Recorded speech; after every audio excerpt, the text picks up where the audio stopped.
Alright guys, coming to you from an undisclosed location deep in the heart of the foothills of Appalachia. We're going to go check out that old 72 SS Camaro we're working on. Hang tight.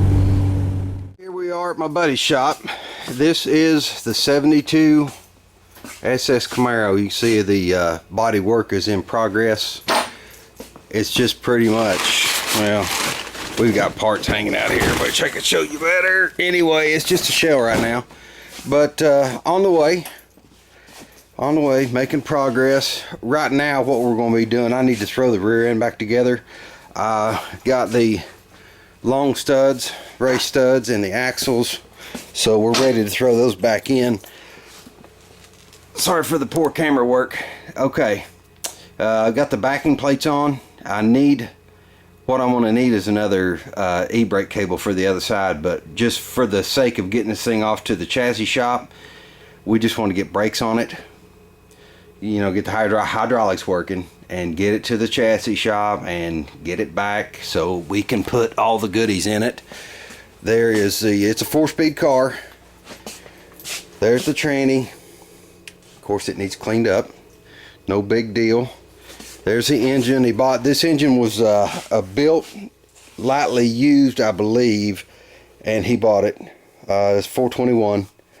So anyway, we're going to investigate that. That's what they said it was. So we're going to do a little taking apart and investigating and seeing what we actually have here. I don't know much about the motor because it was a deal made with another buddy of ours, who a buddy of a buddy, whatever, had the motor. Supposed to be a really good one. Anyway, you know how that is. Could be, maybe not, maybe not, I don't know.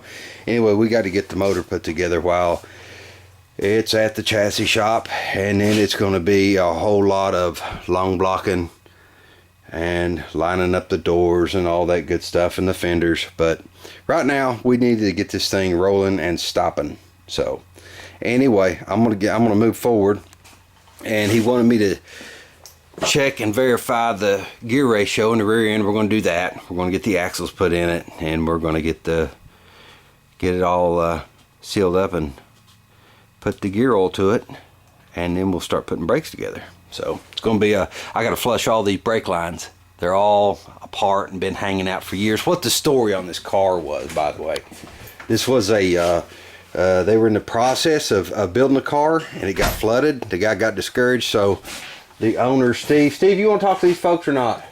Nope, he don't want to talk to you guys. So anyway, Steve bought the car. The guy got discouraged after it was flooded, so he is finishing the project. So anyway, that's the history, guys. I'm going to shut this thing off and get to work. What we'll do now is confirm the gear ratio on this rear end. He's thinking that it's a 373, which I wouldn't doubt at all. But he wants to make sure and confirm everything before we throw it all together, in case he wants to change gear ratio. So what I did, I put a mark on one tooth, and as I roll that around, I can count each one of these, and we'll do the math in just a minute. It's measured out. When I counted the gear ratio, it's a 331 to 1. And to do that, you just, like I say, you count the pinion and you count the ring gear, and then you do your math. Just divide the pinion into the ring gear.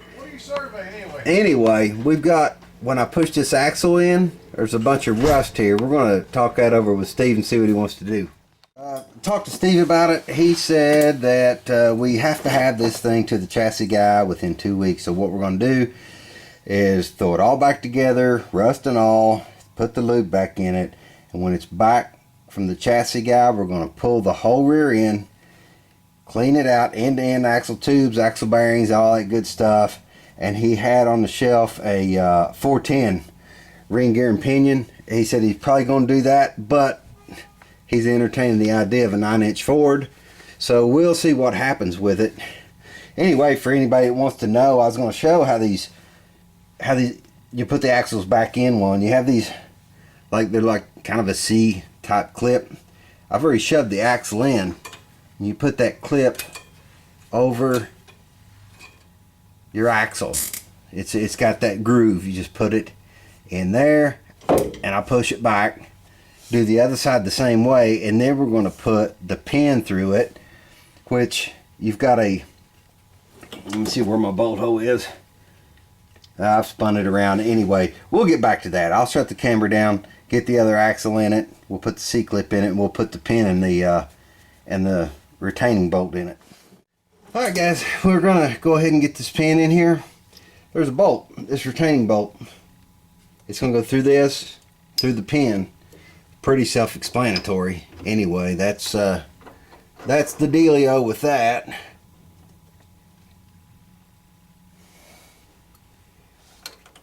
Have to get that hole lined up. Make sure when you put it in, you orient it close to where you want it, as far as the hole in the pin goes.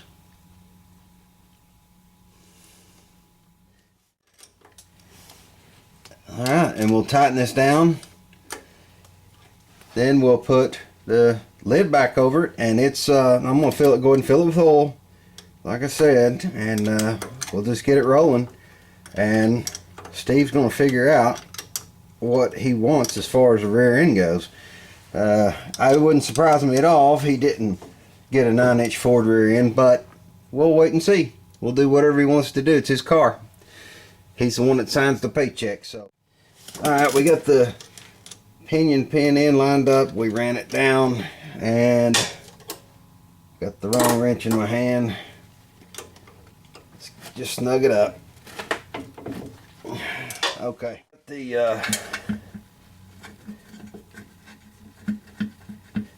Got it oriented right. I'm just starting the bolts in here.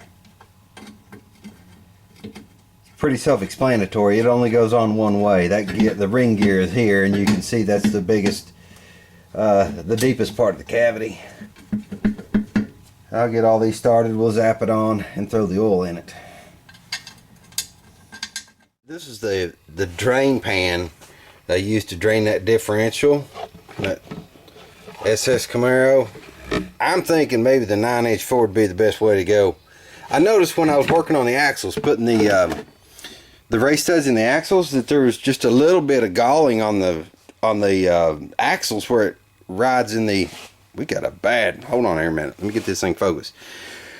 Where the axles rode on the bearings in the axle tubes, I noticed a little bit of galling, and I didn't think a whole lot about it, but I'm thinking now that I saw the galling with all the crap that was in that pan and the rust that came out of those tubes. I'm gonna tell Steve the 9-inch Ford might be the best way to go if he's gonna, you know, deal with the problem, which I would assume he is, because when it comes to spending money on cars, he can do it.